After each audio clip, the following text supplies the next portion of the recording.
أما بعد فأعوذ بالله من الشيطان الرجيم بسم الله الرحمن الرحيم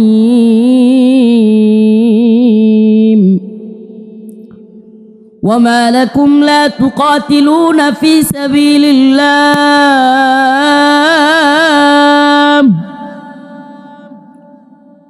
وما لكم لا تقاتلون في سبيل الله والمستضعفين من الرجال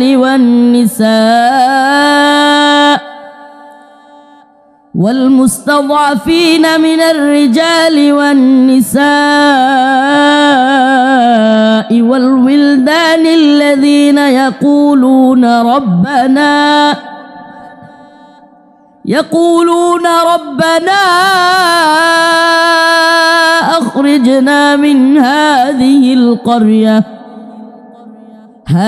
القرية الظالم أهلها واجعل لنا من لدنك وليا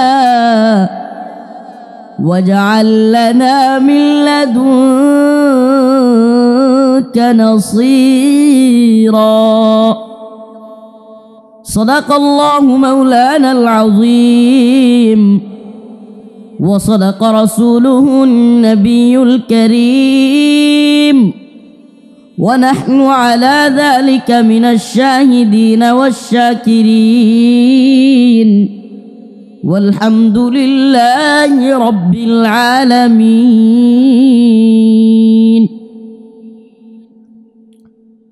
আদ-দ্বীন foundation কর্তৃক আয়োজিত আজকের এই ব্যতিক্রম ধর্মী ঐতিহাসিক তাফসিরুল কোরআন মাহফিলের সম্মানিত উলামায়ে কেরাম, মুরব্বিয়ান ইজাম, আমার প্রিয় যুবক ভাইরা, স্নেহের ছোট ভাইরা, পর্দানিশীন শ্রদ্ধেয় মা ও বোনেরা, আল্লাহ রব্বুল আলামিনের দরবারে অসংখ্য অগণিত শুকরিয়া যে মহান রব্বুল আলামিন আপনাকে আমাকে কোরআন সুন্নাহ এর কিছু কথা বলবার এবং শুনবার জন্য এত সুন্দর একটা ব্যবস্থাপনা করে দিয়েছেন। সেজন্য প্রথমেই রব্বে কাবার দরবারে শুকরিয়া আদায় করে স্বতঃস্ফূর্ত আওয়াজ করে বলি আলহামদুলিল্লাহ।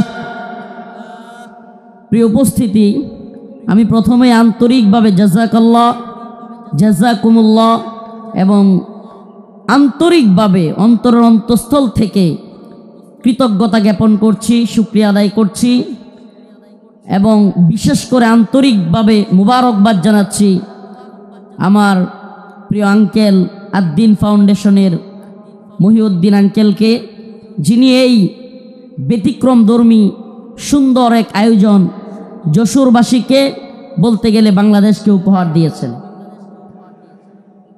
প্রিয় যশোরবাসী, আসলে আমি কি বলবো, আমি আমার নিজের ডকুমেন্টারি এখানে দেখে আমার আব্বার কথা মনে পড়ে যায়। আমার বাবা চলে গিয়েছেন দীর্ঘ অনেক দিন আগে, আমি যখন হেফজখানায় পড়ি। তো আজকে যখন এই ডকুমেন্টারিতে আমার বাবার কথাও চলে আসে, আমি আমার চোখে পানি রাখতে পারি নাই। আল্লাহ পাক তাদের এই আয়োজনকে কবুল করুক, বলে না আমিন। প্রিয় উপস্থিতি, আমি আজকে আপনাদের সামনে নিপীড়িত নির্যাতিত মুসলিম উম্মার পক্ষ থেকে কিছু কথা বলবার চেষ্টা করব। আজ পৃথিবীর দিকে দিকে তাকালেই দেখা যাবে মুসলিমরা নির্যাতিত এবং নিপীড়িত।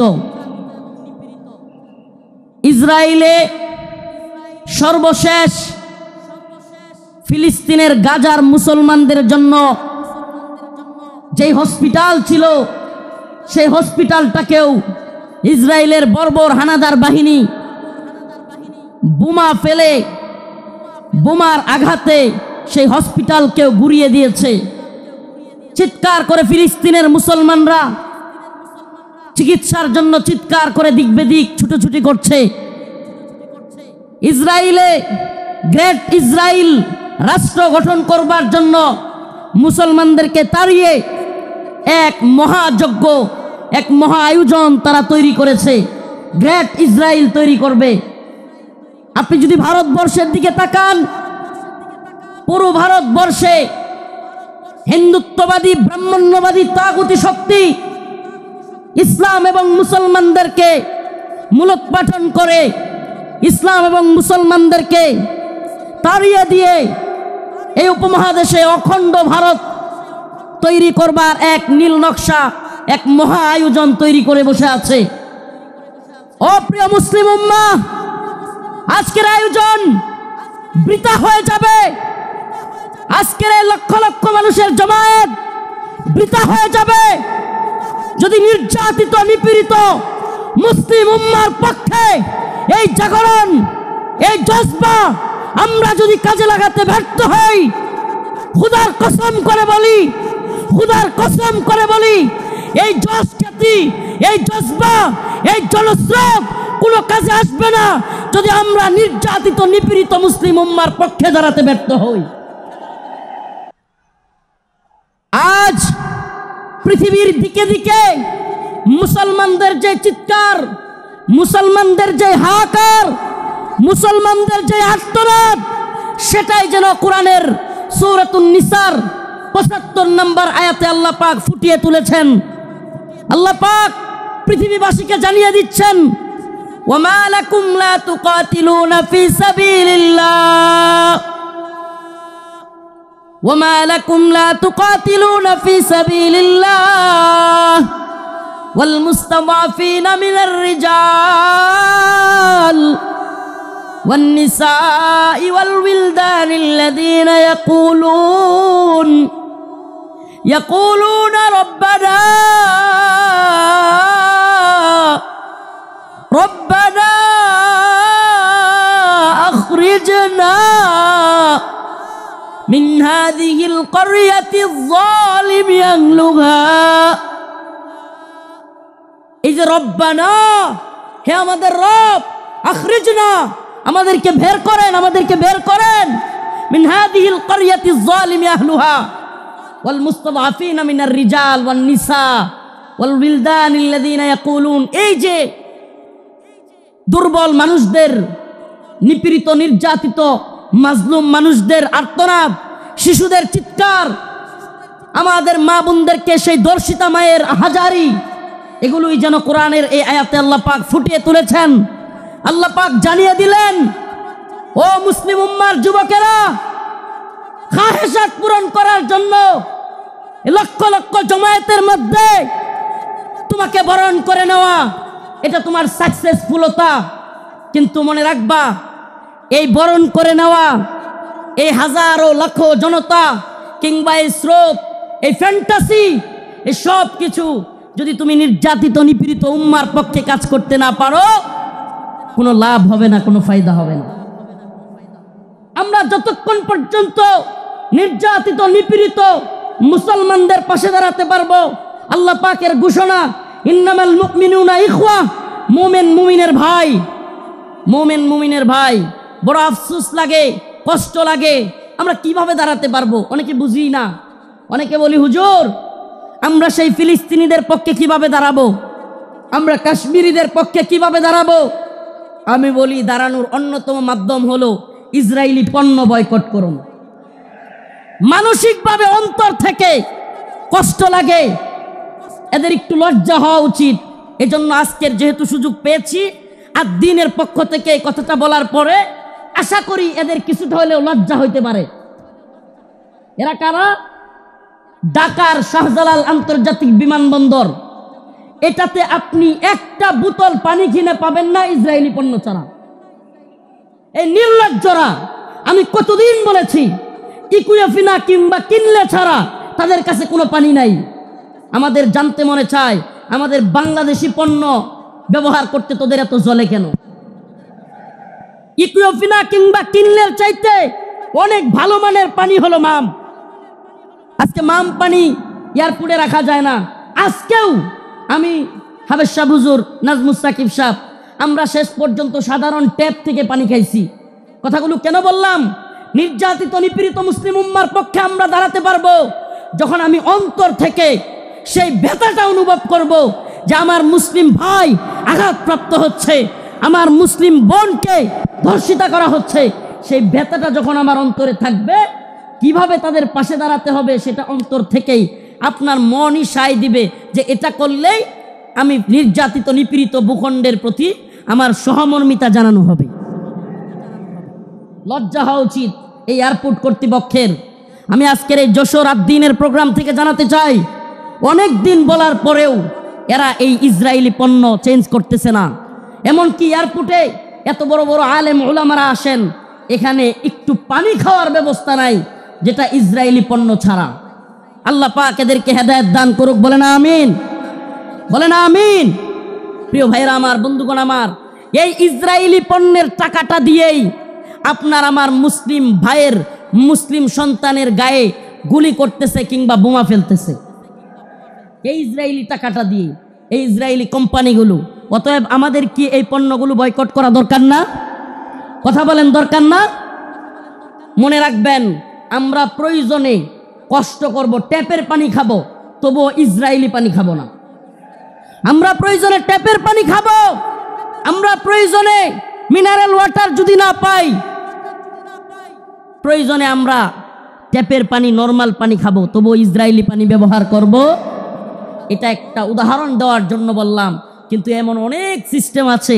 ও ভাই, তাহাজ্জুদের সময় নামাজের পরে নির্যাতিত নিপীড়িত উম্মার জন্য, মাজলুমদের জন্য দোয়া করা।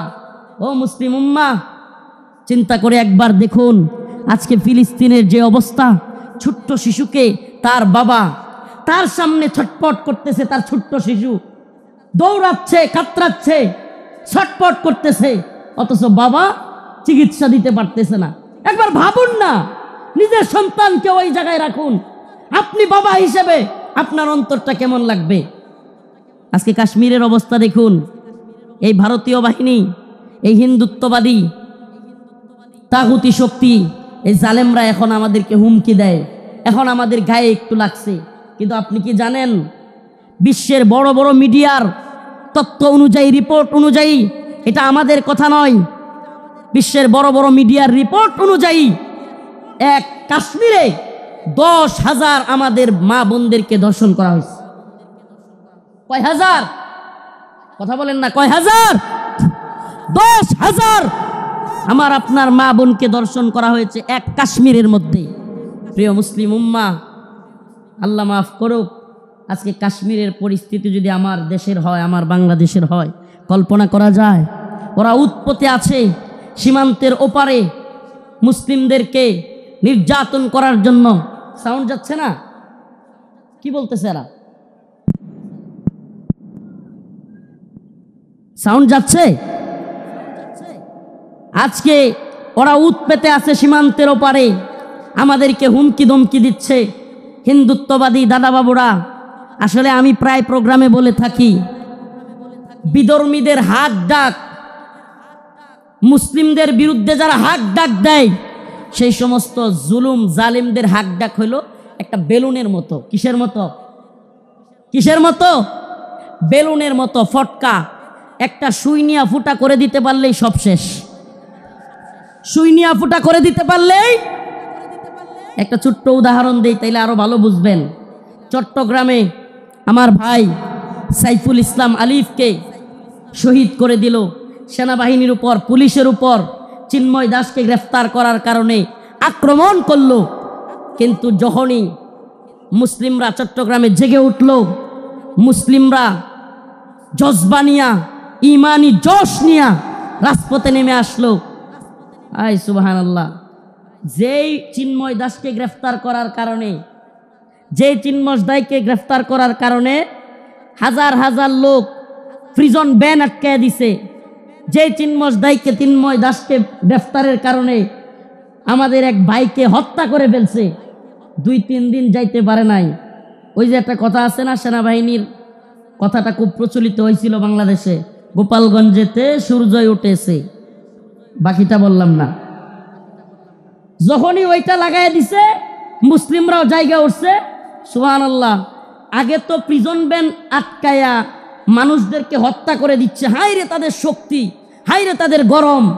যেমনি মুসলমানরা জায়গা উঠছে, এখন চিন্ময় দাসের উকিল পাওয়া যাচ্ছে না। চিন্ময় দাসের কি নাই?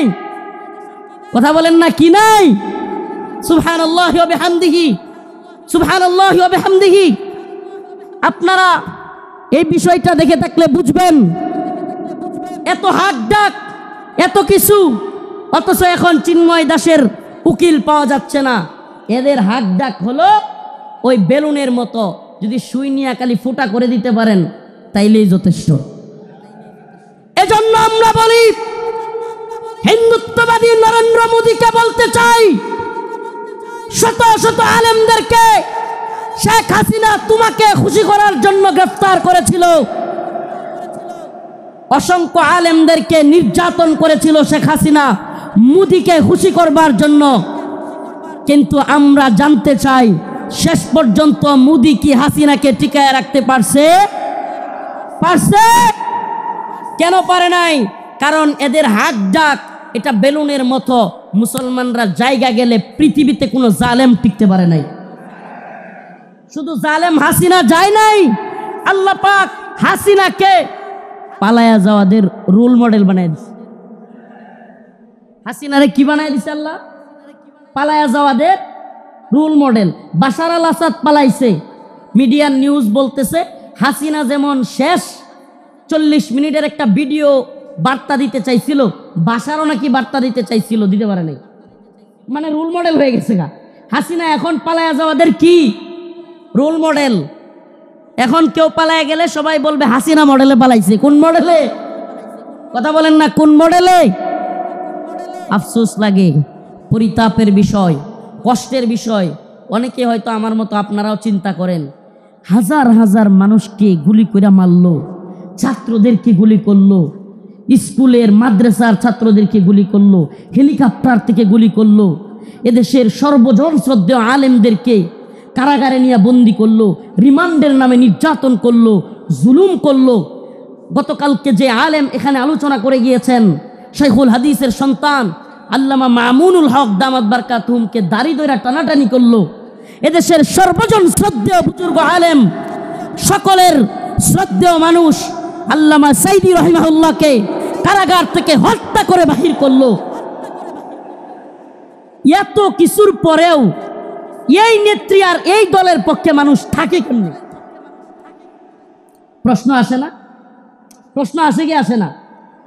যে হাজার হাজার ছাত্রদেরকে গুলি করে মারলো, ছোট ছোট বাচ্চাদেরকে হেলিকপ্টার থেকে গুলি করলো, আলেমদেরকে জেলে নিল, রিমান্ডে নিল, ফাঁসি দিল, আলেমদেরকে, দেশের সর্বজন শ্রদ্ধেয় আলেমদেরকে কারাগার থেকে হত্যা করে বাহির করলো। আমাকে ব্যক্তিগতভাবে আমাকে জুব্বা টেনে হিচড়ে ডিবি হারুনের নেতৃত্বে, এটা সবাই জানেন, জুব্বা খোলা হলো, আমার পরনের লঙ্গি খোলা হলো, এগুলো খুলে মহিলা দিয়া জড়ায়া দইরা ছবি ভিডিও তোলা হলো। অসংখ্য আলেমের নির্যাতনের, নিপীড়নের গল্প শুনলে গা শিউরে উঠবে। যৌনাঙ্গে পর্যন্ত চাপ দিল আলেমদের। এত কিছুর পরেও এই নেত্রী যে তার কর্মীদেরকে রাইখা পালায়, তার পক্ষে কিভাবে লোকেরা থাকে? প্রশ্ন আসে না? আসলে আল্লাহ বলেন, খতামাল্লাহু আলা কুলুবিহিম ওয়া আলা সামইহিম ওয়া আলা আবসারিহিম গিশাওয়া। আল্লাহ পাক এদের অন্তরের মধ্যে সিলমোহর মেরে দিছে। আল্লাহ পাক এদের কানের মধ্যেও সিলমোহর মেরে দিছে। আল্লাহ পাক এদের চোখের উপরে পর্দা ফেলে দিয়েছে। এরা সেই হাসিনা সরকারের আমলের এত নির্যাতন নিপীড়ন দেখেও দেখবে না।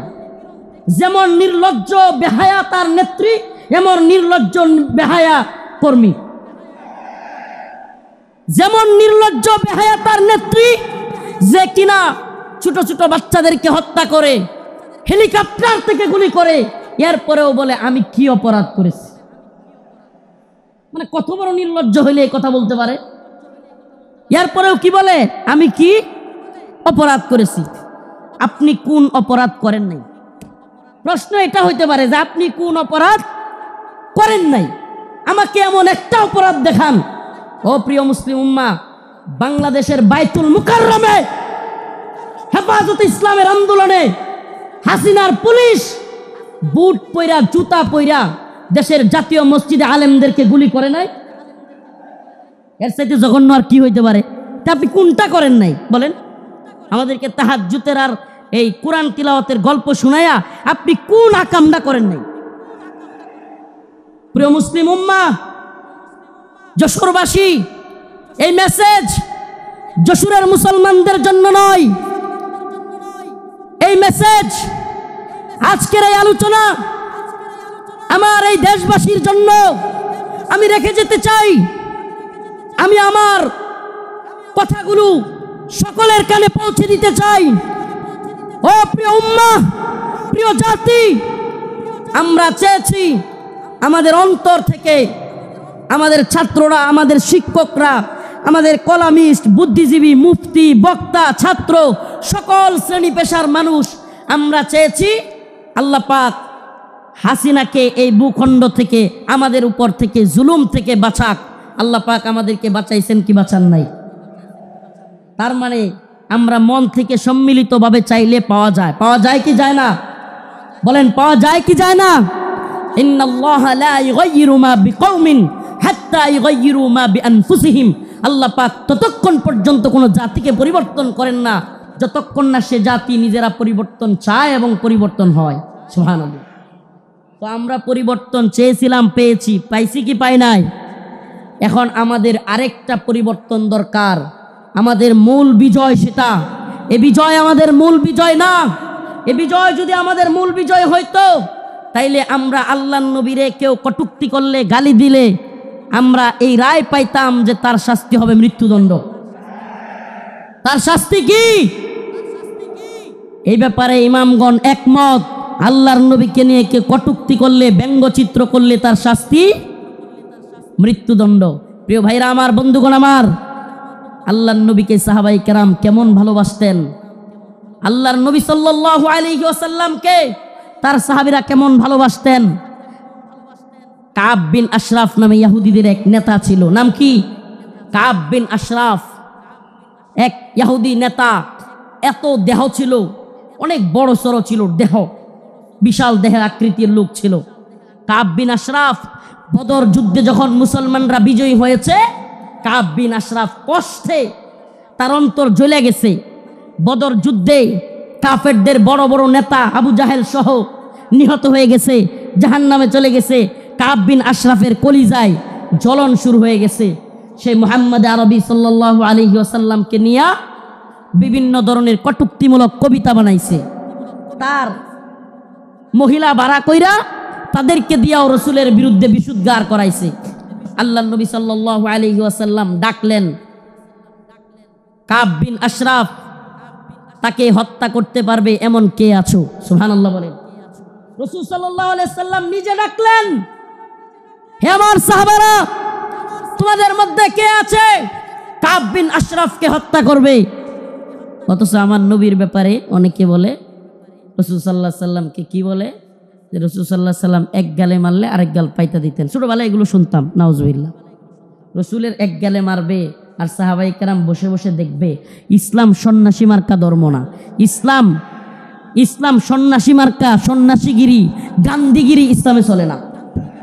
ইসলামের বাণী একবারে সুস্পষ্ট, ফায়াকতুলুনা ওয়া ইউকতালুন, হয় মরো নাইলে মারো। দিনের প্রয়োজনে মারতে হবে, মরতে হবে, ইনশাআল্লাহ। দিনের প্রয়োজনে মারতে হবে, মরতে হবে। মায়ের খাওয়াও সুন্নত, দেওয়াও সুন্নত। আমরা যদি খালি মায়ের খাইতাম, হাসিনার পতন হইতো। মাঝে মাঝে পিটানো দেওয়া লাগছে, কথা কয় না?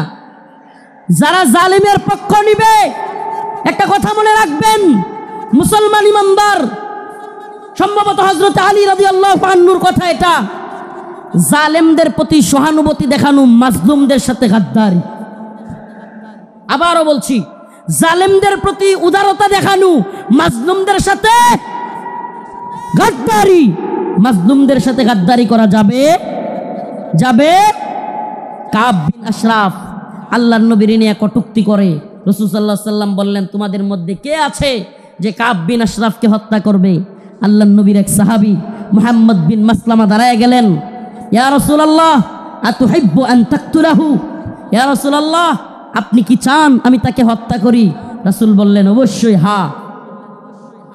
মুহাম্মদ বিন মাসলামা বললেন, ইয়া রাসূলুল্লাহ, আমাকে অনুমতি দেন, আমি একটু তার সাথে গল্প করব, বানায় সিনায়া গল্প করব আর কি, তারা একটু খুশি করব।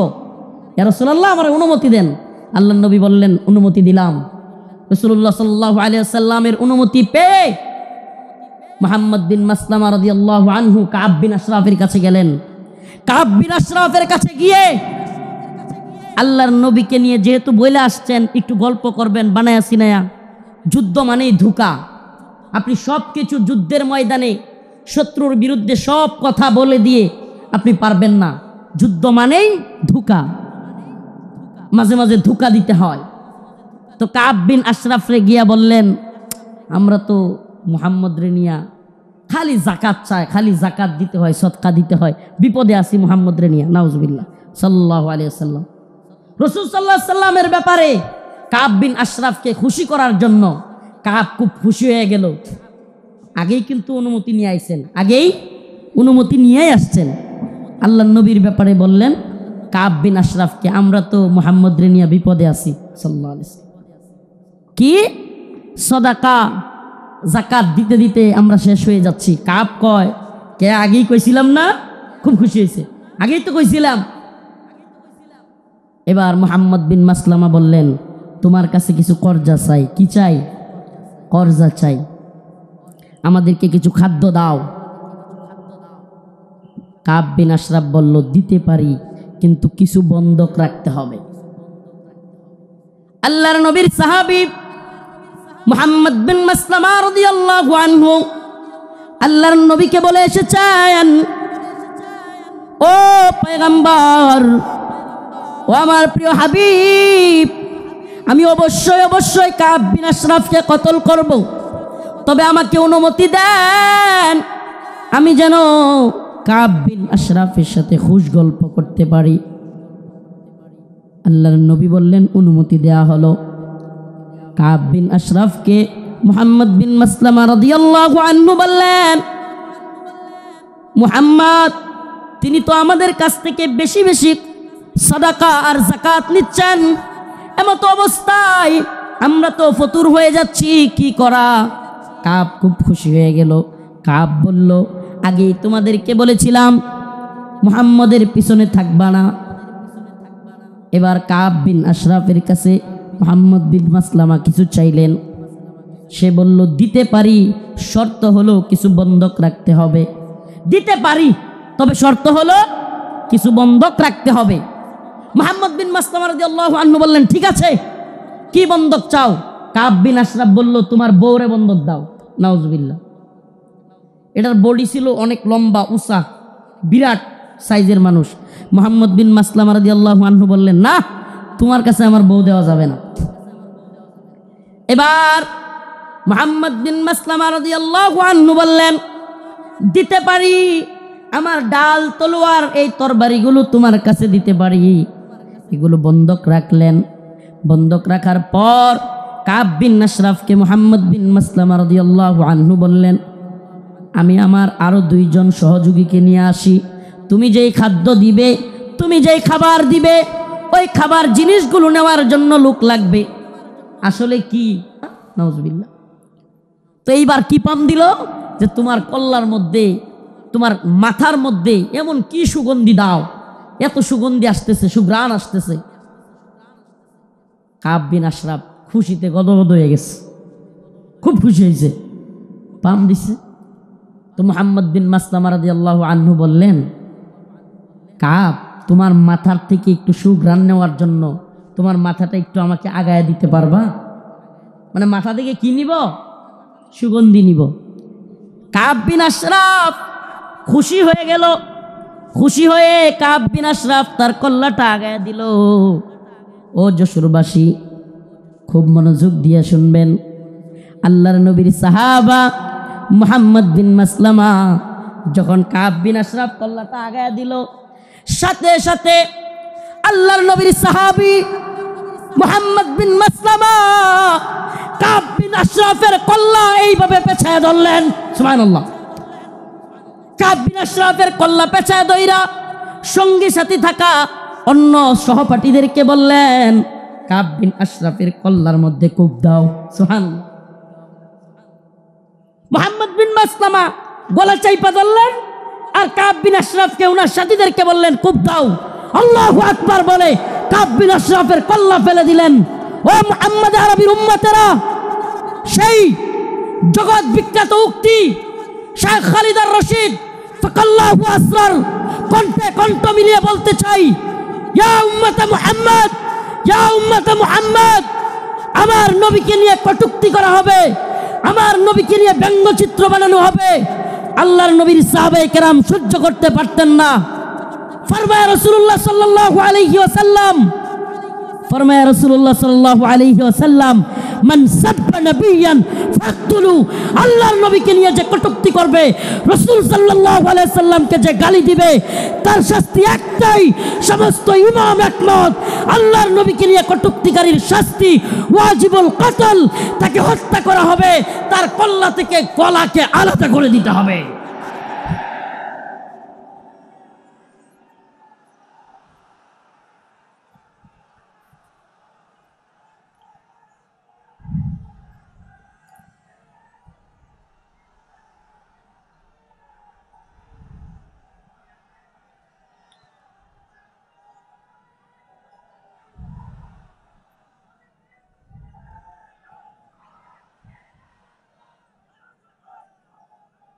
হে প্রিয় জাতি, হে প্রিয় মুসলিম উম্মাহ, তোমাদের এই জাগরণ প্রমাণ করে দিয়েছে, 2024-এর 5ই আগস্ট প্রমাণ করে দিয়েছে, যৌবন যার যুদ্ধে যাবার সময় তার। যুবকরা দেখিয়ে দিয়েছে হাসিনার লাফালাফি আর কাদেরের পালাবো না। কোথায় কাকা? পালাবো না কোথায়? এত দাম্ভিকতা, এত অহংকার ভালো না, এত দাম্ভিকতা, এত অহংকার ভালো না। মনে রাখবা, ফেরাউন নমরুদি আল্লাহর কাছে কোনো টাইম ছিল না, আর উবাইদুল কাদের আর হাসিনা। আল্লাহ পাক তোমাদেরকে পরিণতি দেখিয়ে দিয়েছেন। মুসলিম উম্মার যুব সমাজদেরকে বলি, ও প্রিয় উম্মার যুবকেরা, তৈরি হও নির্যাতিত নিপীড়িত মুসলিম উম্মার পাশে দাঁড়াবার জন্য। তৈরি হও, আল্লাহর নবীর বিরুদ্ধে যারা যাবে বাংলার জমিনে, তাদেরকে অবশ্যই ওয়াজিবুল কতল, আল্লাহর নবীর গালি দেওয়ার শাস্তি, মৃত্যুদণ্ড করতেই হবে। রাজি আছো তো ইনশাআল্লাহ? ও প্রিয় মুসলিম উম্মাহ, তোমরা তো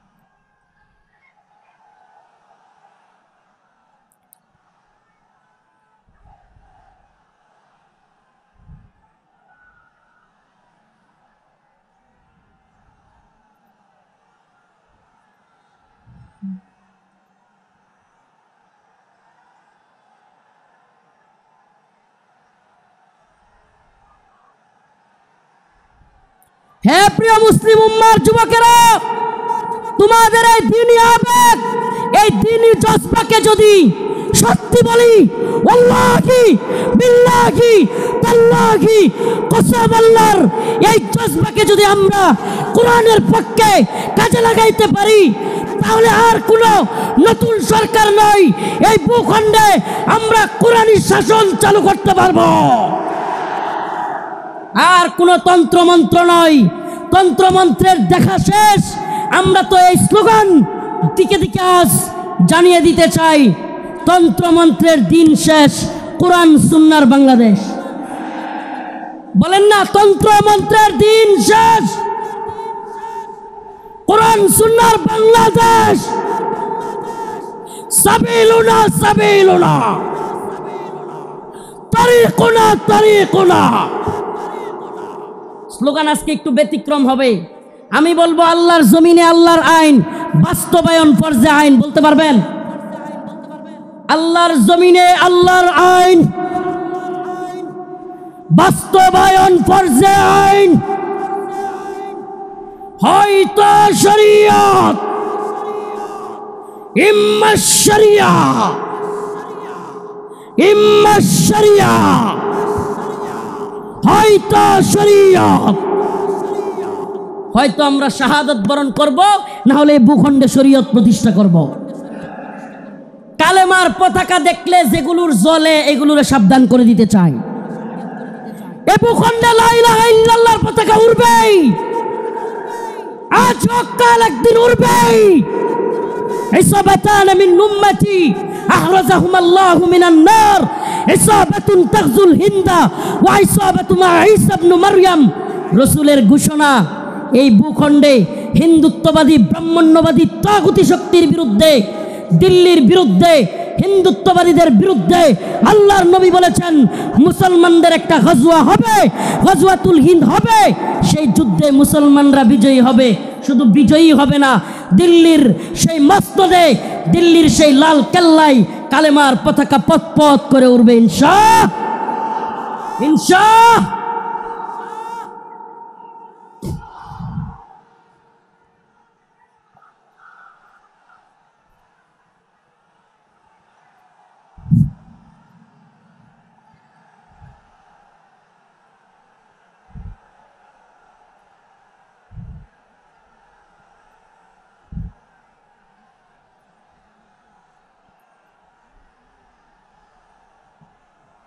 হে প্রিয় মুসলিম উম্মার যুব সন্তানেরা, তৈরি হও, তৈরি হও। আর কোন তন্ত্রমন্ত্রের জন্য ডাক নয়, ডাক আসবে দাওয়া ইরদাদ শাহাদাতের ডাক আসবে। শহীদ হইতে রাজি আছো তো ইনশাআল্লাহ? জীবন দিতে প্রস্তুত আছো তো ইনশাআল্লাহ? আরে আমরা দুনিয়ায় এসেছি দ্বীনের জন্য, শহীদ হওয়ার জন্য। এই দুনিয়ায় আর কোনো সফলতা নাই, আল্লাহর জন্য শাহাদাতের মধ্যেই সফলতা। ইম্মা শরিয়া ওয়া ইম্মা শাহাদা, হয়তো শরীয়ত। আল্লাহর জমিনে আল্লাহর আইন। এই জমিন কার? এই চিৎকার করে বলেন কার? জমিন কার? হুকুম চলবে কার? ইনিল হুকমু ইল্লা লিল্লাহ, আমার আল্লাহ তাবুদু ইল্লা ইয়া। হুকুম হবে আল্লাহর, ইবাদত হবে আল্লাহর। ইবাদত হবে কার? একমাত্র আল্লাহর। এই কোন তাগুতের গোলামি আমরা করব না। আমরা কার গোলাম? আমরা ভারতের গোলাম নই, আমরা আমেরিকার গোলাম নই, আমরা ইসরায়েলের গোলাম নই। আমরা কার গোলাম? গোলামি হবে কার? পৃথিবীবাসী জেনে রাখো, আমরা আল্লাহর গোলামি করি। এই মাথা নোয়াবো তো আল্লাহর কাছে। এই মাথা নোয়াবো তো কার কাছে? পৃথিবীর কারো কাছে আমাদের মাথা নত হবে। এবার আমার ডকুমেন্টারি তো দেখলেন, শাইখুল হাদিস ইবনে শাইখুল হাদিসের ডকুমেন্টারি দেখলেন, অন্যান্য আলেমদের ডকুমেন্টারি তো দেখবেন। আমি কিছু মাজলুমদের ডকুমেন্টারি আপনাদের সামনে বলে যাই, কলিজা ফেটে যায়। ও মুসলিম উম্মার প্রিয় যুবক ভাইরা, আপনারা জেনে থাকবেন 2013 সালে শাপলা চত্বর এক ভয়াবহ রাতের সাক্ষী অনেকেই। আপনারা জেনে থাকবেন। প্রিয় বাবাজি, আজকের প্রোগ্রামের আয়োজক সহ সবার এই কথাগুলো মনোযোগ সহকারে শোনা দরকার। আমি আপনাদের সামনে এমন কিছু ব্যক্তিদের কারগুজারি শোনাবো যারা 2013 সালে রাসূলুল্লাহ সাল্লাল্লাহু আলাইহি ওয়াসাল্লামকে যারা কটূক্তি করেছিল, আল্লাহর নবীকে নিয়ে যারা ব্যঙ্গচিত্র বানিয়েছিল, আল্লাহ এবং তার রাসূলের বিরুদ্ধে যারা কথা বলেছিল, যেই কারণে হেফাজতে ইসলাম শাপলা চত্বরে যেতে বাধ্য হয়েছিল, সেই সমস্ত নরপিশাচ, সেই সমস্ত কুখ্যাত শাতেমে রাসূল রাজীব, ব্লগার রাজীব, শাতেমে রাসূল অভিজিৎ রায়, ওয়াশিকুর রহমান বাবু, ফয়সাল আরিফিন দীপন, আরও কতগুলো নাম বলতে পারবো। এরা আল্লাহর নবী এবং আল্লাহকে নিয়ে কটূক্তি করেছিল, আম্মা জানদেরকে নিয়ে কটূক্তি করেছিল। মনে আছে আপনাদের? মনে আছে? 2013 সালে ব্লগার রাজীব, অভিজিৎ রায়, ফয়সাল আরিফিন দীপন, ওয়াশিকুর রহমান বাবু, ব্লগার নাজিমউদ্দিন সামাদ, আরও অনেকগুলো কুখ্যাত শাতেমে রাসূল আল্লাহর নবীকে নিয়ে কটূক্তি করেছিল। ও প্রিয় মুসলিম উম্মার যুবকেরা, আজকের এই ঐতিহাসিক প্রোগ্রামে আমি যদি সেই মাজলুম ভাইদের কথা না বলি, আমি তাদের সাথে কারাগারে ছিলাম। ওয়াল্লাহি এক একটা ভাইয়ের মিথ্যা মামলায় ফয়সাল আরিফিন দীপনকে, অভিজিৎ রায়কে কে বা কারা হত্যা করেছে, ভার্সিটির প্রিয় যুবকদেরকে, আমার প্রিয় যুবক ভাইদেরকে এরা কারাগারে বন্দি করে রেখেছে। হাসিনা সরকার বিগত 10-12 বছর যাবৎ পরিবারের সাথে তাদেরকে দেখা করতে দেয় না। আমি প্রায়ই কোর্টে গেলে তাদের সাথে দেখা হইতো। আমাদের সেই ভাই আরাফাত, সেই ভাই সাইমুম, সেই ভাই আব্দুস সবুর, বিভিন্ন ভাইদেরকে আমরা দেখে আসছি যারা কিনা এক একজন 2টা-3টা করে ফাঁসির রায় নিয়ে কারাগারে পড়ে আছে। কি এদের অপরাধ? আমাদের ভাই ফারাবি, কি এদের অপরাধ? ফারাবির অপরাধ, আরাফাত ভাইয়ের অপরাধ, সাইমুম ভাইয়ের, আব্দুস সবুর ভাই, এই ভাইদের অপরাধ আল্লাহর নবীকে নিয়ে কটূক্তিকারীদের বিরুদ্ধে তারা ফেসবুকে বা বিভিন্ন মাধ্যমে লেখালেখি করেছিল।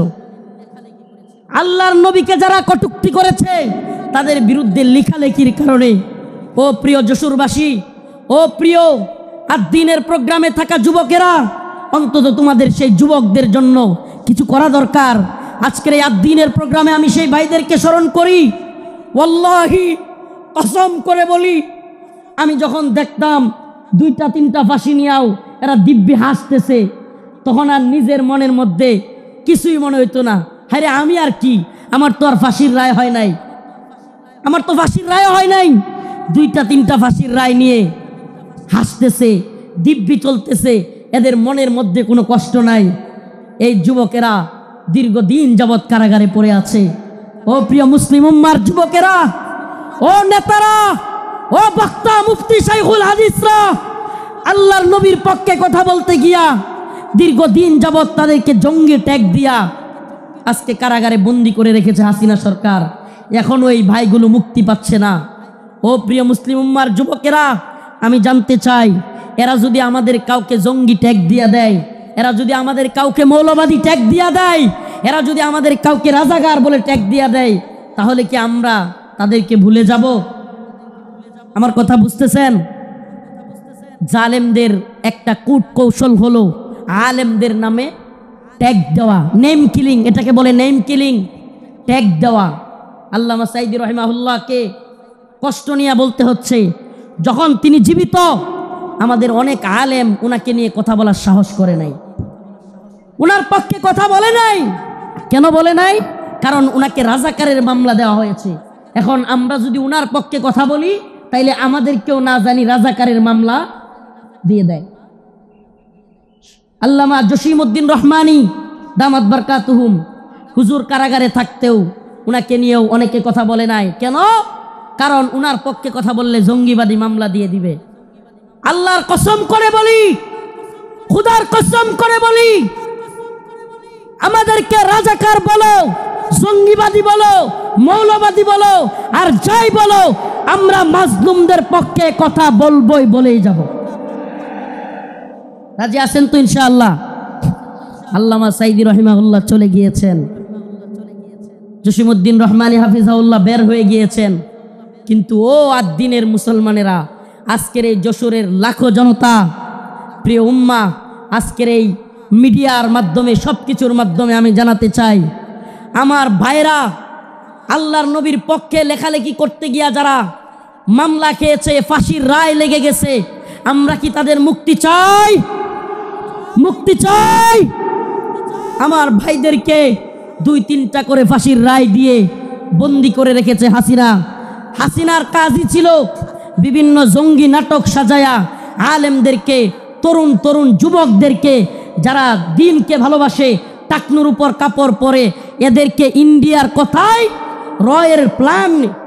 রয়ের প্ল্যানে মুসলিম উম্মার যুবকদেরকে, দ্বীন যারা ভালোবাসে তাদেরকে গ্রেফতার করা, তাদেরকে জঙ্গি বলা, মৌলবাদী বলা, এটা একটা ট্রেন্ড ছিল, এটা তাদের একটা ট্যাগ মিশন ছিল, মিশন, তাদের একটা মিশন।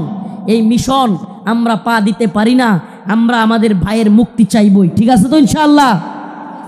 সবাই মুক্তি চান তো ইনশাআল্লাহ? আমার প্রিয় ভাইদের মুক্তির ব্যবস্থা করা হোক, দ্রুত মুক্তি দেওয়া হোক।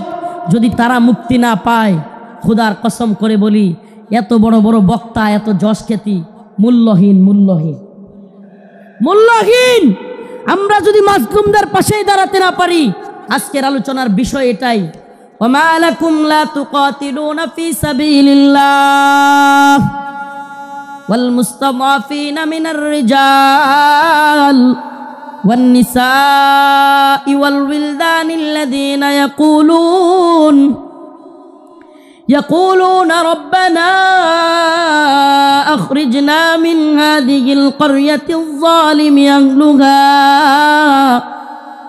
واجعل لنا من لدنك وليا واجعل لنا من لدنك نصيرا الله رب العالمين বলেন وما لكم لا تقاتلون في سبيل الله তোমাদের কি হয়ে গেল তোমরা আল্লাহর পথে কিতাল করতেছো না, যুদ্ধ করতেছো না। জিহাদ বললে অনেকে অপব্যাখ্যা করে, নফসের জিহাদ এটা সেইটা অনেক অপব্যাখ্যা করে। কারণ কি? কারণ আল্লাহ বলছেন কুতিবা আলাইকুমুল কিতাল ওয়া হুয়া কুরহুল লাকুম। কারণ আল্লাহ পাক জানতেন জিহাদের ব্যাপারে অনেকের অ্যালার্জি থাকবে, অনেকে অপছন্দ করবে। আমাকে বলেন, আল্লাহ পাক যখন কোরআনে কারীম নাজিল করেছেন, আল্লাহর রাসূল কি জিহাদকে অপছন্দ করতেন? হ্যাঁ, সাহাবায়ে কেরাম অপছন্দ করতেন। তাহলে এই আয়াত কাদের জন্য? কুতিবা আলাইকুমুল কিতাল ওয়া হুয়া কুরহুল লাকুম, এই আয়াত কাদের জন্য? আল্লাহ পাক জিহাদকে, যুদ্ধকে ফরজ করেছেন দ্বীনের জন্য, অথচ তোমরা তা অপছন্দ করো। আল্লাহ বলছেন তোমাদের অনেক জিনিস আছে অপছন্দ, কিন্তু হুয়া খায়রুল লাকুম, সেটার মধ্যে কল্যাণ আছে।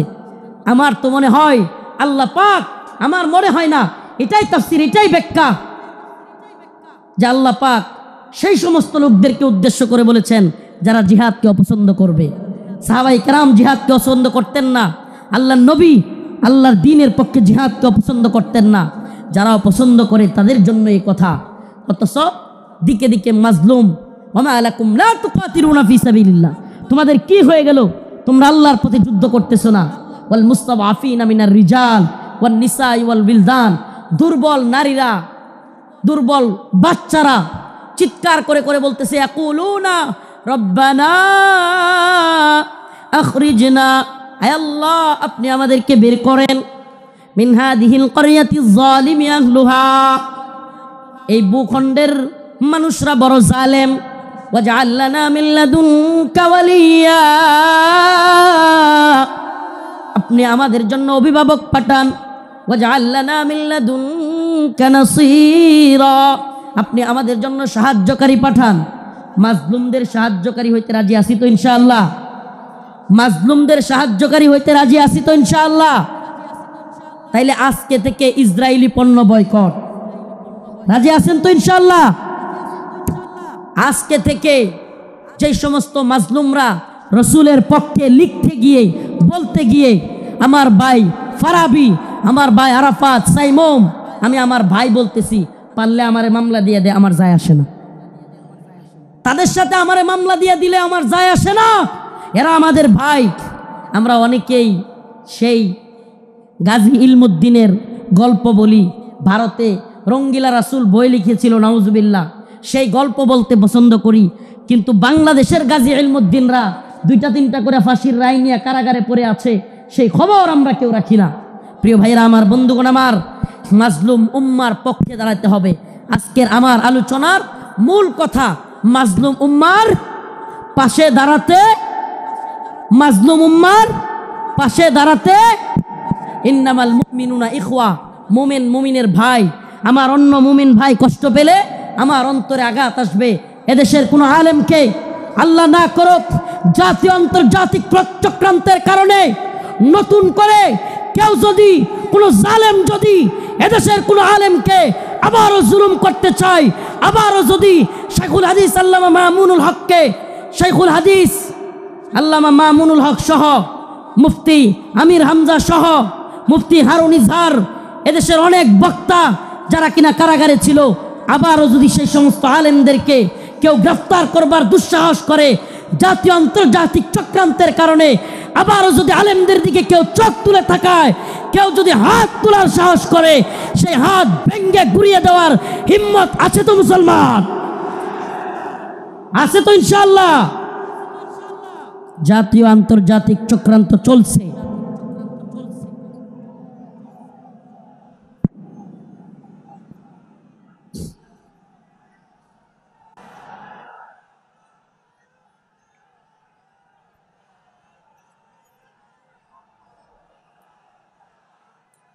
জাতীয় আন্তর্জাতিক চক্রান্ত চলছে আমাদের এই ভূখণ্ডকে নিয়ে।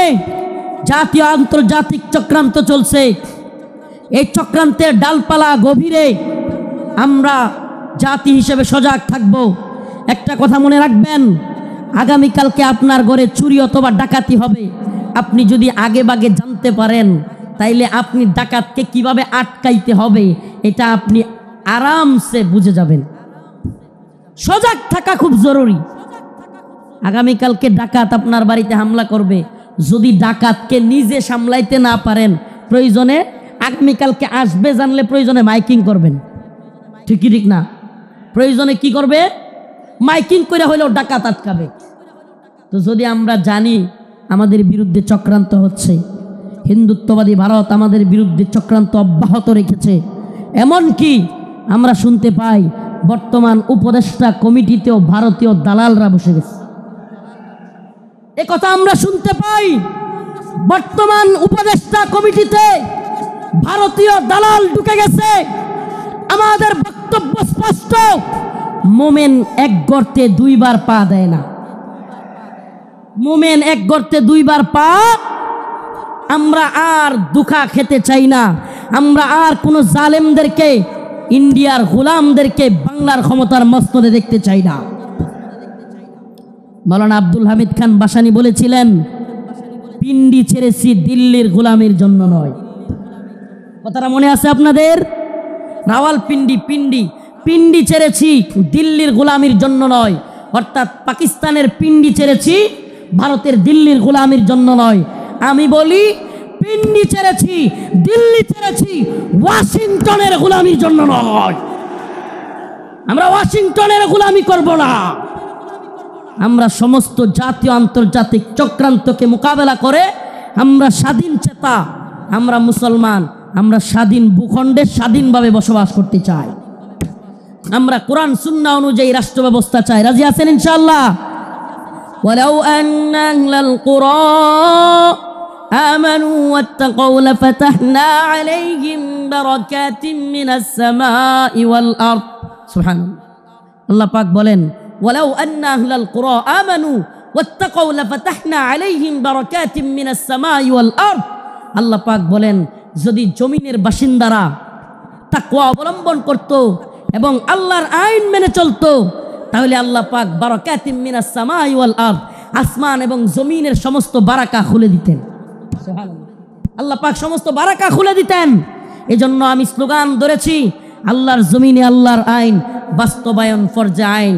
এই তন্ত্রমন্ত্রের আইন 5 বছরের জন্য ইসলাম, এটা আমরা চাই না।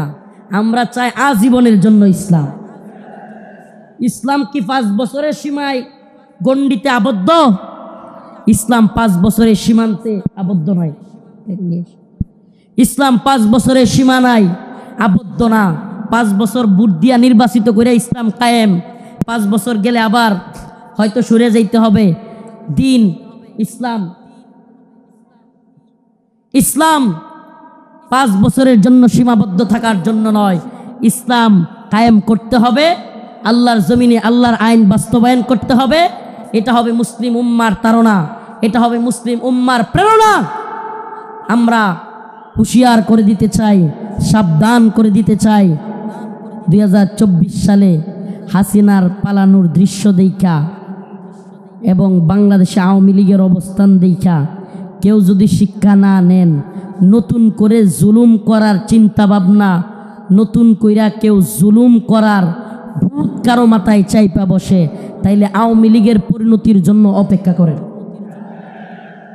নতুন কইরাও যদি হাসিনার মতো জুলুমের চিন্তা ভাবনা কেউ করেন, আওয়ামী লীগের মতো জুলুম করার খায়েসাত, জালেম হওয়ার ভূত মাথায় চাইপা বসে, সাদাবাজি, টেন্ডারবাজি, দুর্নীতির বোধ, তাইলে বাংলার জনগণ লাথি দিয়া আপনাদের ভূতও তাড়াইয়া দিবে। নতুনদের জন্য এটা একটা হুঁশিয়ারি। 2024 সাল এটা আমাদের গর্বের, 2024 আমাদের গর্বের। আমাদের এই চেতনাকে ধরে রাখতে হবে। প্রিয় যুব সমাজ, আমি আগে ফিলিস্তিনের বিভিন্ন ভিডিও দেখতাম, ফিলিস্তিনের মুসলমানদের ভিডিও দেখতাম। ছোট ছোট বাচ্চা ছেলেরা পাথর নিয়ে ইসরায়েলের ট্যাঙ্কের মধ্যে নিক্ষেপ করতেছে, গোলাল দিয়া ইসরায়েলিদেরকে মারতেছে। সুবহানাল্লাহ। 2024 সালে দেখলাম আমাদের ছোট ছোট বাচ্চারা পুলিশের পেটের মধ্যে গিয়ে ঘুষি মারতেছে। সুবহানাল্লাহ বলেন না? এইটা একটা জিনিস অন্তত হয়েছে, আলহামদুলিল্লাহ। 2024 সালে আমরা এটা অন্তত বুঝছি, যুব সমাজ জেগে উঠলে জালেমের পরিণতি ভয়াবহ। যুব সমাজ জেগে উঠলে জালেমের পরিণতি কি? তো যশোরবাসী, আপনারা কি ঘুমায় গেছেন নাকি জাগ্রত আছেন? হাসিনা ভারতের গোলামি করেছিল, বাংলাদেশকে দিল্লির একটা কি বলবো, এটাকে অনেকে বলে অঙ্গরাজ্য, আমি বলি অঙ্গরাজ্য না। হাসিনা এটাকে দিল্লির একটা ডাস্টবিন বানাইছিল। দিল্লির ডাস্টবিন মানে দিল্লি আমাদের আম খাবে, আমাদের ইলিশ খাবে, আমাদের সব কিছু নিবে, ট্রানজিট নিবে, আমাদের রেল লাইন নিবে, আমাদের সব কিছু নিবে, আর আমাদেরকে লাশ উপহার দিবে। আমাদেরকে বন্যার পানি দিয়া বাসায়া একের পর এক লাশ উপহার দিবে। এটাকে আপনি ডাস্টবিন না বলে কি বলবেন? এটা কি বন্ধুত্ব? এটা কি বন্ধুত্ব?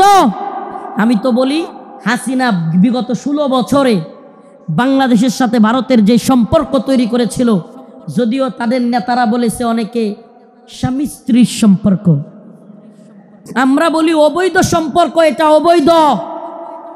এজন্য অবৈধ সম্পর্কের কন্যারে জায়গায় পাঠিয়ে দিছি। আল্লামা সাইদি রহিমাহুল্লাহ বলেছিলেন, এই কথাটা আমার এখনো কানে বাসে, সরকারকে বলবো বেশি তিরিং বিরিং করিও না। বাংলার জনগণ বেশি তিরিং বিরিং করলে এমন এক ফ্লাইং কিক মারবে, মামার বাড়ি দিল্লি গিয়া পড়বা।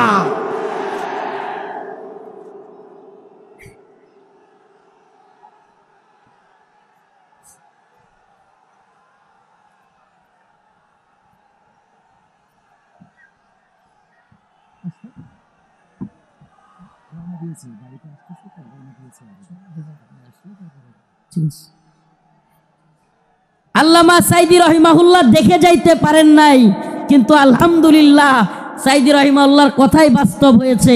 বাংলার জনগণ ফ্লাইং কিক মারছে, রান্না করা খাবার খাওয়ারও সময় নাই, রান্না করা খাবার খাওয়ারও সময় নাই।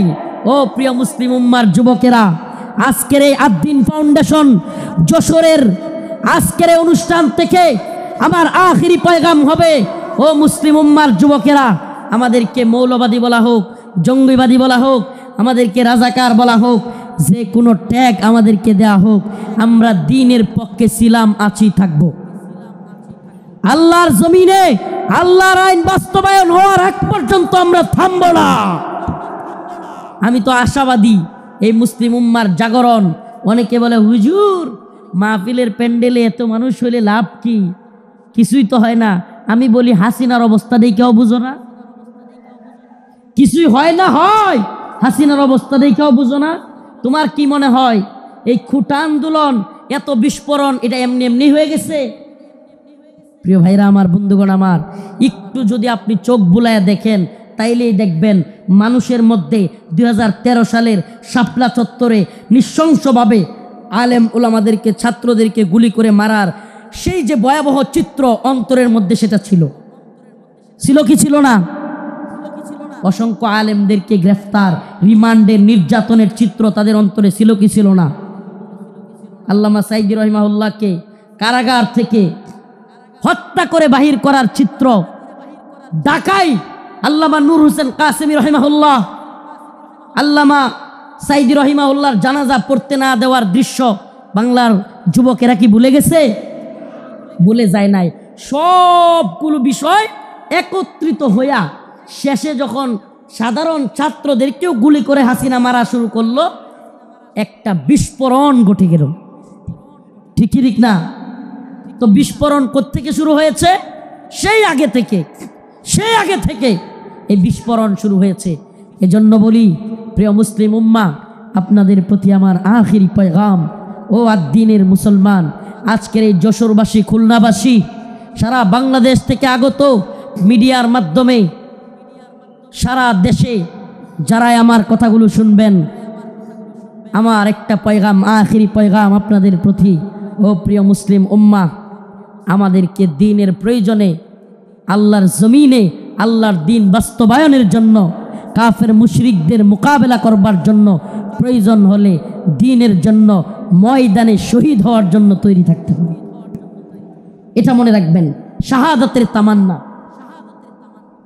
আল্লাহ পাক আমাদেরকে কবুল করুক, মঞ্জুর করুক, বলেন আমিন। শাহাদাতের তামান্না, আখিরি পয়গাম। প্রিয় ভাই মুফতি আমির হামজা হাফিজাহুল্লাহ চলে এসেছেন। আমি ছেড়ে দিব ভাইয়ের জন্য। আপনাদের কাছে খাস করে দোয়া চাই, খাসভাবে দোয়া চাই। নাসরুম মিনাল্লাহ ওয়া ফাতহুন করিব ওয়া বাশশিরিল মুমিনিন। আসসালামু আলাইকুম ওয়া রাহমাতুল্লাহি ওয়া বারাকাতুহু।